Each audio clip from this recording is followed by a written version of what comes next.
Dorime, interimo ad appare dorime, ameno, ameno latire. Olá, sejam bem-vindos ao Terceiro Milênio, a visão espírita para uma nova era, um programa da Liga Espírita Pelotense. O Terceiro Milênio traz um tema interessante e também fascinante. Estaremos falando sobre colônias espirituais. O que são? Quais os tipos que existem? Todos os espíritos desencarnados vão para alguma colônia espiritual e como eles são conduzidos a esta colônia? Bem, essas são apenas algumas das questões que nós estaremos abordando durante o nosso programa. E para falar sobre colônias espirituais, aqui junto conosco a nossa convidada, a nossa amiga, a professora e médium de livros psicografados, Lizarbe Gomes. Lizarbe, que satisfação, alegria de receber o Terceiro Milênio, seja bem-vinda. Muito obrigada Madeira, muito obrigada aos queridos amigos que acompanham o programa Terceiro Milênio. Grande satisfação estar aqui com vocês. A satisfação é nossa. Lizarbe, falar de um tema que aguça o interesse de muitas pessoas e também tem muita curiosidade, saber das colônias espirituais, para onde vamos, aonde estão os nossos entes queridos. Exatamente, é um tema palpitante. É, palpitante. Muito se tem a falar sobre ele. É verdade. Então, de acordo com a doutrina espírita, o que são colônias espirituais? Bem, Madeira, esse assunto das colônias espirituais, assim como outros assuntos conforme a reencarnação, conforme a pluralidade dos mundos habitados, a comunicabilidade com os espíritos, são assuntos que ao longo do tempo vêm suscitando a curiosidade, como tu falaste, né, o estudo de muitas pessoas. É um tema que vem sendo estudado por civilizações há muito tempo, né? São civilizações antigas, já se falava sobre descrições de lugares da espiritualidade, onde se reuniam os espíritos, a existência de edificações, de prédios, né? Enfim, locais onde os espíritos se agrupam de acordo com as suas afinidades. São relatos muito antigos, por exemplo, até antes do próprio espiritismo, já havia, por exemplo, Emanuel Swedenborg, que foi um pesquisador sueco, um homem de grande cultura. Ele já descrevia nos seus livros esses lugares que ele visitava e que ele tinha como revelações, e descrevia perfeitamente a existência de locais, de aglomerados urbanos, cidades estruturadas com edificações, cada uma delas destinada a uma finalidade. Então a gente está vendo que não é uma coisa nova já. Não, já há bastante tempo esse tema vem sendo estudado em diferentes épocas e em diferentes civilizações. Certo. Lizarbe, no capítulo 3 do Evangelho segundo o Espiritismo, encontramos a expressão: há muitas moradas na casa do meu Pai. Que pergunta, essa expressão se refere a colônias espirituais? Sim, ela se refere às colônias espirituais que existem ao redor dos mundos, né, dos planetas, e também se refere a outros planetas que também são habitados, conforme nós sabemos, estudando a doutrina espírita, é um dos princípios da doutrina espírita, inclusive, né, a pluralidade dos mundos habitados. Alguns em condições superiores à Terra, outros no mesmo estágio, outros mundos mais atrasados. Se refere a essa expressão. Se refere também a mundos habitados e colônias espirituais. Exato. Certo. Ali no livro dos Espíritos, na questão 234, encontramos a pergunta qual Allan Kardec faz aos espíritos superiores. Existem, como foi dito, mundos que servem de estações ou de lugares de repouso aos espíritos errantes? Então eu te pergunto, Lizarbe, estes mundos ao qual Allan Kardec se refere são as colônias espirituais? Sim, as pessoas às vezes ficam na dúvida quanto a isso, porque ele não chegou a usar a expressão convencional que hoje nós chamamos de colônias espirituais, ou cidades espirituais. Mas vejamos que, por exemplo, lá no ano de 1857, quando foi lançado o Livro dos Espíritos, suscitaria um uma surpresa, né, muito grande, uma revelação de que existem edificações, cidades estruturadas no mundo espiritual. Então os espíritos foram revelando isso gradualmente. Né? Já começam a lançar algumas bases no Livro dos Espíritos, mas não abordam tão claramente esse assunto ainda.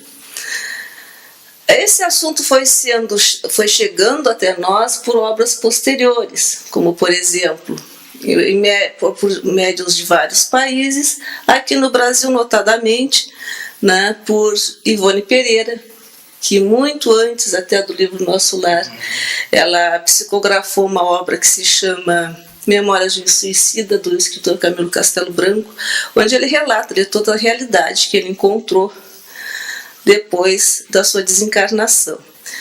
O Nosso Lar. Né?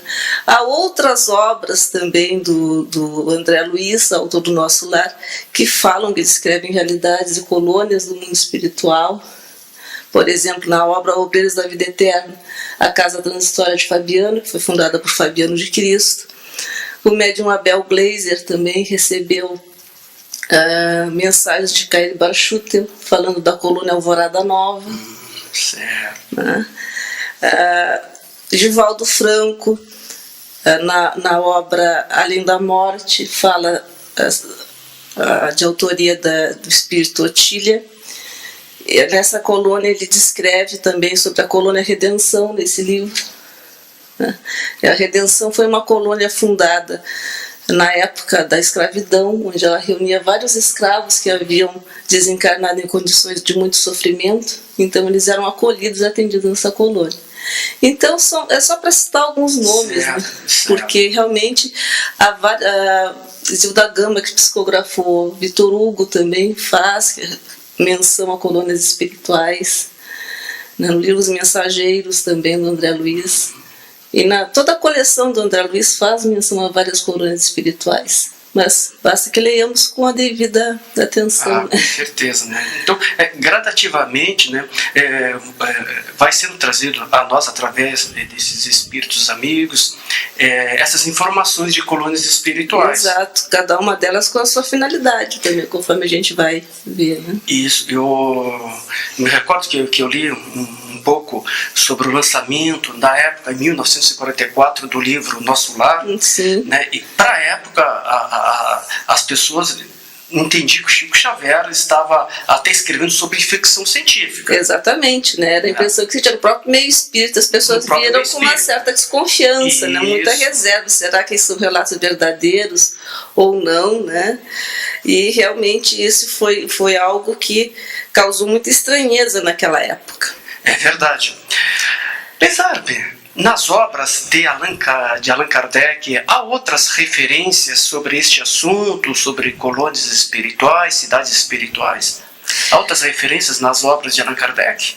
Nós vimos que depois do lançamento do Livro dos Espíritos, Kardec seguiu prosseguindo nos seus estudos, né, que resultaram em outros livros da codificação e que resultaram também na Revista Espírita. Então, se me permite ler um trechinho pequeno, posso? Pois não, fica à vontade. Por exemplo, na Revista Espírita de 1865, Allan Kardec assim se expressa num artigo: se bem que os espíritos estejam por toda parte, os mundos são os lares onde se reúnem de preferência em razão da semelhança que existe entre eles e aqueles que o habitam. Ao redor dos mundos avançados são muitos os espíritos superiores. Ao redor dos mundos atrasados vivem os espíritos inferiores. A Terra é ainda um dos planetas atrasados. Cada globo tem, pois, de alguma sorte, a sua população própria em espíritos encarnados e desencarnados. Avançando nesses estudos em A Gênese, ele já vai começar a estudar como é que os espíritos fazem essas construções no plano imaterial, né, através dos fluidos, da manipulação dos fluidos.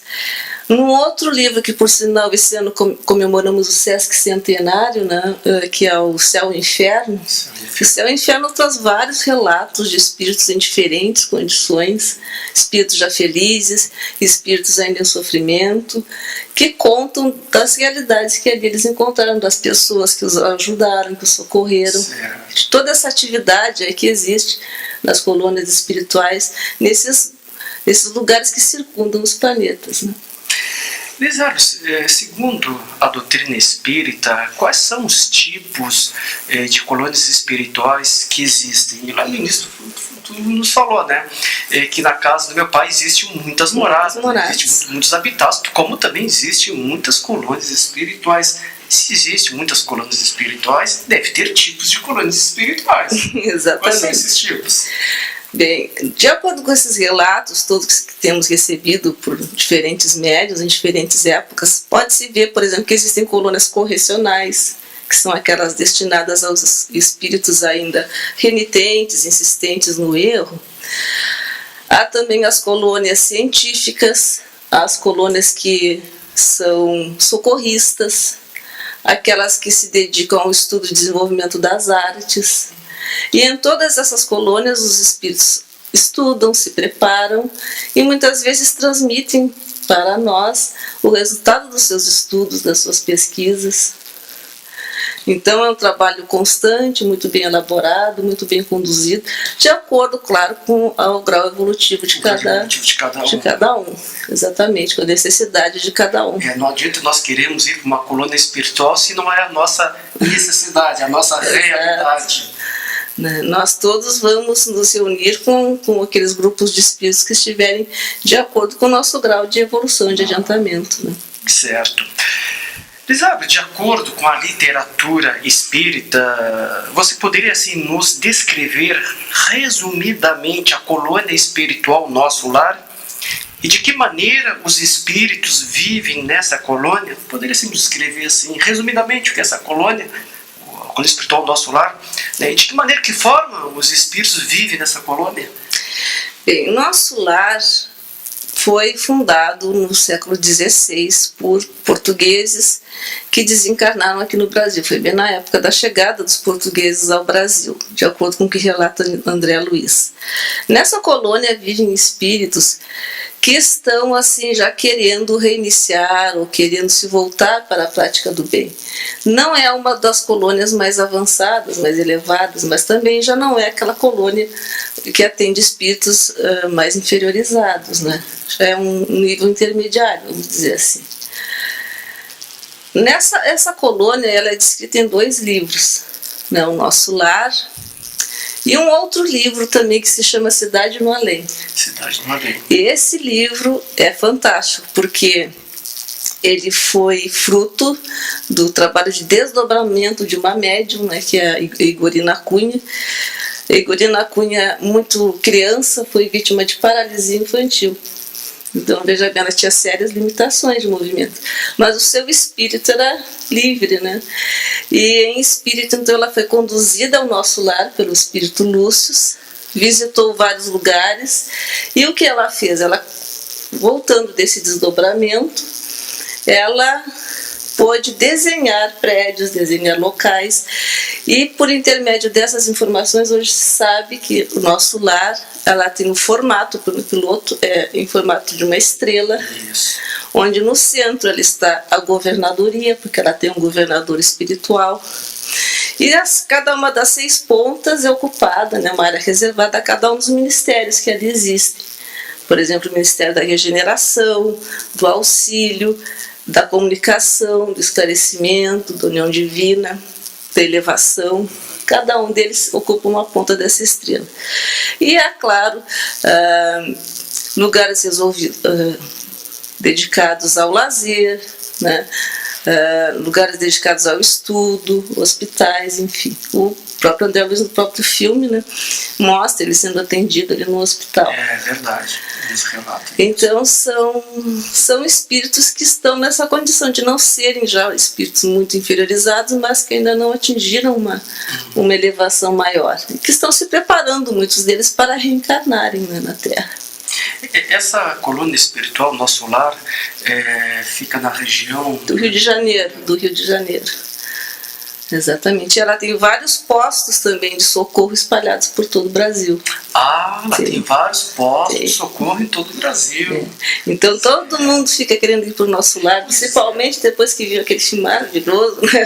Com aquelas paisagens lindas, fica todo mundo.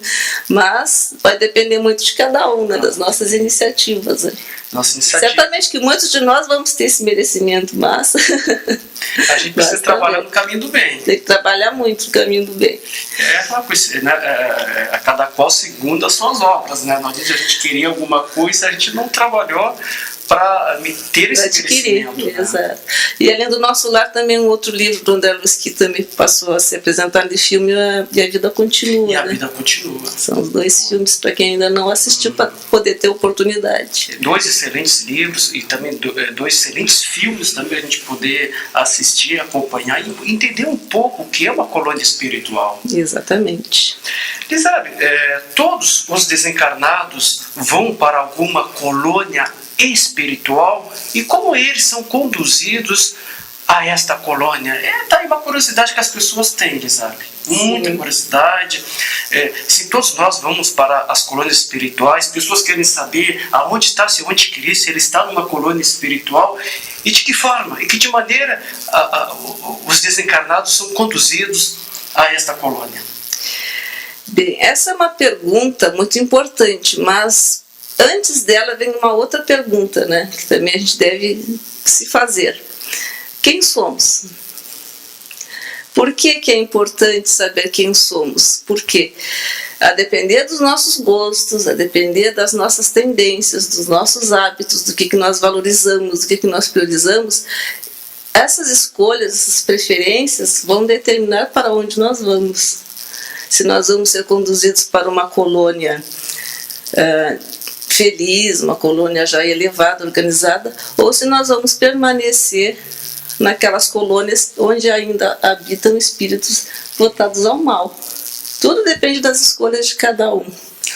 Né? Então nós vamos nos agrupar nessas colônias de acordo sempre com as nossas afinidades, com o nosso grau de compreensão, de acordo com aquilo que nós somos realmente.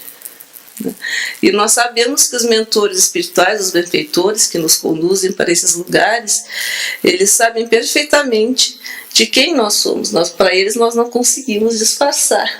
Eles não nos veem tal como somos realmente. Né? Então daí, muitas vezes, vamos ver paisagens tristes, infelizes, de dor e sofrimento como resultado das nossas próprias ações. Ou vamos ver paisagens felizes, equilibradas, como também resultado das nossas ações. E é importante também quando nós dizemos que existem essas colônias onde os espíritos ainda estão envolvidos com o mal, as pessoas podem pensar assim, mas como é que Deus permite isso? Né? Mas essas colônias também elas estão sob assistência e supervisão dos bons espíritos, que conforme a gente encontra relatos em várias obras também de André Luiz, como os Mensageiros, Missionários da Luz, eles, ação e reação, eles mostram colônias que, embora se localizem em regiões muito inferiores, elas sempre recebem o socorro, a visita dos bons amigos espirituais que vêm assistir aqueles espíritos que já estão querendo sair daquela situação, né, para uma situação melhor. Então eles são também recebidos, conduzidos a colônias melhores, quando eles mostram essa decisão firme, né, de querer melhorar a sua situação.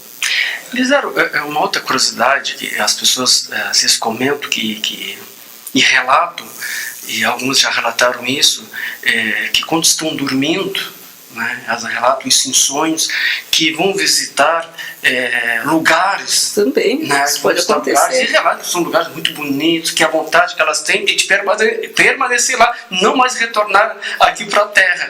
E é possível, em sonhos, a gente visitar as colônias espirituais? Sim, é possível. É possível também a pessoas que passam pelas chamadas experiências de quase-morte, né, aquelas pessoas que entram em coma ou que atingem algum outro estado de perda de lucidez temporária, de consciência, e quando retornam, dizem para os seus parentes que viram, que estiveram em colônias, que conversaram com parentes já desencarnados, enfim, tudo isso é possível, sim. Né? Não precisa nenhum tipo de mediunidade especial, depende da necessidade que aquela pessoa tenha de ir ao encontro daquele amigo espiritual, daquele ente querido. E a gente tem visto esse relato, às vezes até nos meios de comunicação, na mídia, na televisão, pessoas que tiveram essa experiência de quase morte, a partir daí... renovaram a vida. Renovaram a vida. Né? Exato. Se deram uma outra chance, passaram por transformações radicais depois disso. Verdade. É importante nós termos esse entendimento de que cada um vai se dirigir à colônia espiritual de acordo com as suas necessidades, de acordo com o seu grau evolutivo, porque muitas vezes, Madeira, as pessoas pensam e são tomadas por um desespero, por exemplo, diante da partida de um ente querido, pensam assim, tomadas de desespero, em também se suicidar para ir ao encontro daquela pessoa. O que é um erro tremendo, né? Porque nada nos garante que vamos realmente, naquele momento que nós achamos, encontrar aquela pessoa. E principalmente sendo o suicídio um ato que precipita a nossa partida, o que acontece na maior parte das vezes? Nós, ao invés de apressarmos o nosso encontro com aquele ente querido, nós vamos atrasar esse encontro. Atrasa esse encontro. Porque... vamos ter que passar por toda uma reabilitação, já que o suicídio é uma violência contra si mesmo, né, que gera outros tantos problemas, que até não é o momento agora de nós falarmos, né, o assunto é outro, mas é só para deixar frisado isso. Não adianta a gente querer precipitar essa partida na esperança, muitas vezes a desolação, a saudade é muito grande, na esperança desse reencontro que poderá ser frustrado. Muito melhor nós darmos curso normal à nossa vida, às nossas atividades, e aí então no momento exato vai se dar, quem sabe esse reencontro vai ser um reencontro feliz, né? Porque cada um terá cumprido a sua tarefa aqui na Terra no tempo exato que tem que ser. Exato. Me lembrar de ter nos trazido essas informações, Lisário, porque isso a gente também tem visto isso, né? Que, claro, não vou dizer que muitas vezes as pessoas querem se suicidar, mas elas também não querem mais viver. Exato. E elas dizem assim, não sei porque Deus não me leva, essa conformação, né? O meu ente querido que está do lado dele, está do lado dela. Que é algo perfeitamente compreensível, né? A gente compreende, não é nenhum objetivo de crítica, não, nada disso. Claro. A gente compreende perfeitamente essa dor imensa que as pessoas sentem, mas convém que a gente leve até elas um pouco desse esclarecimento que a doutrina nos traz. Né, de que não vale a pena, que o suicídio é uma péssima ideia. É uma péssima ideia. Até porque também, conforme nós vimos, e conforme Jesus também já ensinava, onde está o teu tesouro, aí está lá o teu coração.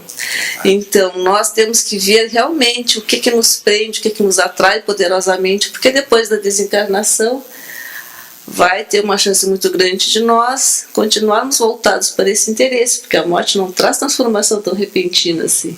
Então vamos ver se nós estamos muito excessivamente apegados a alguma coisa, vamos ter um certo cuidado com isso, né? Daqui a pouco a gente nem numa colônia espiritual já fica aqui na volta mesmo, o que não é nada bom. Muitas vezes a gente nem vai para nem vai, assim, ficamos aqui em torno dos nossos interesses, das nossas coisas, da vida material e vamos atrasando também o nosso progresso. Então, quanto mais a gente se desapegar e deixar as paixões e trabalhar no bem, melhor para a nossa evolução. Muito melhor para a nossa liberação, muito melhor para que a gente possa avançar com mais segurança, né, pelos caminhos da vida que é eterna.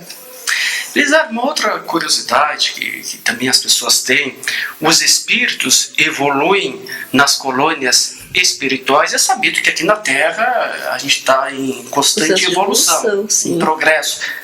Mas nas colônias espirituais, os espíritos desencarnados, eles evoluem lá também nas colônias espirituais? Exato, recorrendo ainda a uma pessoa que sabe muito mais do que nós, na Joana de Ângeles, no livro No Limiar do Infinito, que está aqui nas minhas recordações, porque para confiar na memória, se tratando do meu caso, não é muito.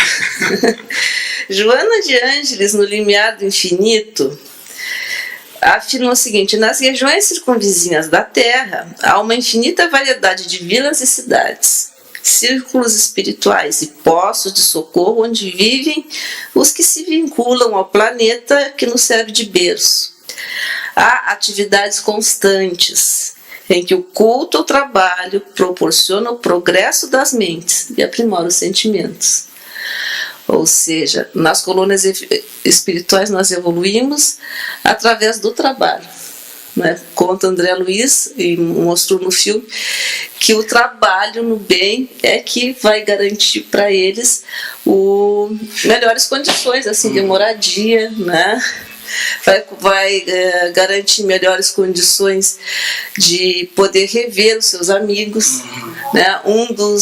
Das partes mais comoventes daquele filme é quando ele encontra a mãe, não é, que está num plano superior, e aí, então pode conversar com ela, mas ele só consegue isso depois que ele mesmo se dedica, né, ao trabalho do bem ao próximo, às atividades em benefício do outro.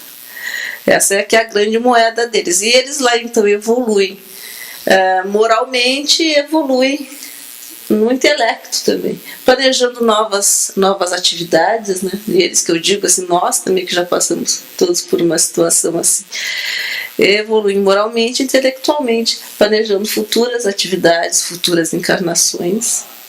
Então, no plano espiritual, a gente evolui. Sim, não há ociosidade em momento algum, né? Não há ociosidade. Né? Não. Atividade constante, conforme chamou a atenção a Joana de Ângeles. A gente é chamado ao trabalho. Ao trabalho constante, ao aprimoramento constante, não há estagnação, porque nós todos fomos feitos para atividade, né? Nós não fomos feitos para ficar parados. E quanto mais nobres forem essas atividades, melhor para nós mesmos. E conforme tu nos relatou, né, Elisava, está lá no livro Nosso Lar e foi transcrito para as telas de cinema, né, a questão do espírito André Luiz, que ele também teve que trabalhar também. Sim, e já não foi trabalhando na ocupação que ele tinha na Terra. Né? Ele não começou como médico, ele começou se ocupando de tarefas bem simples, bem humildes, de socorro ao próximo, para depois, então, com o tempo, ele ser admitido na atividade que ele tanto se dedicou na Terra. Vale a pena esse tipo de leitura. Nós citamos aqui algumas obras, muitas outras existem também, mas essas obras nos oferecem assim, uma fonte bastante segura de estudo. Né? Perfeito. Lizardo, deixamos assim alguns minutos finais para as tuas considerações. Gostaria então de agradecer essa oportunidade de aqui estarmos. Gostaria também de convidar todas as pessoas que acompanharam a nossa conversa que prossigam estudando esse assunto, que é um assunto apaixonante, né, fascinante. Às vezes a gente fica pensando assim, mas o que adianta ficar pensando o que vai ser, o que eu vou encontrar depois que eu desencarnar? O importante agora, a ocupação é hoje, é o presente. Sem dúvida, né? Claro que a nossa vida atual é muito importante, é necessário que voltemos a nossa atenção para ela. Mas prestando atenção no fato de que o que nós construirmos hoje, encontraremos futuramente. Isso é verdade. Mas se nós queremos ser atendidos com amor, com caridade, com benevolência, vamos tratar de espalhar o amor, a caridade, a benevolência, para que a gente possa receber mais tarde. Né? Está em nossas mãos. Está nas nossas mãos, mas se preferimos seguir indiferente, seguir com a vidinha aquela normal, de todo dia, sem maiores preocupações com a vida espiritual, também é a nossa opção, né? Mas daí vamos colher os resultados disso. Lizardo, queremos assim te agradecer profundamente a tua presença aqui, trazendo informações, esclarecimentos e ao mesmo tempo também trazendo conforto, né, sobre colônias espirituais. O nosso muito obrigado. Eu que agradeço muito a confiança e o carinho de todos. Imagina, a gente que agradece. O terceiro milênio vai ficando por aqui. A gente informa que temos um encontro marcado e o nosso próximo programa nós teremos aqui esperando por vocês. Desejamos a todos um dia maravilhoso, que tenha uma semana repleta de alegria, sucesso, amor e muito trabalho do bem. Fique em paz e que Deus nos abençoe.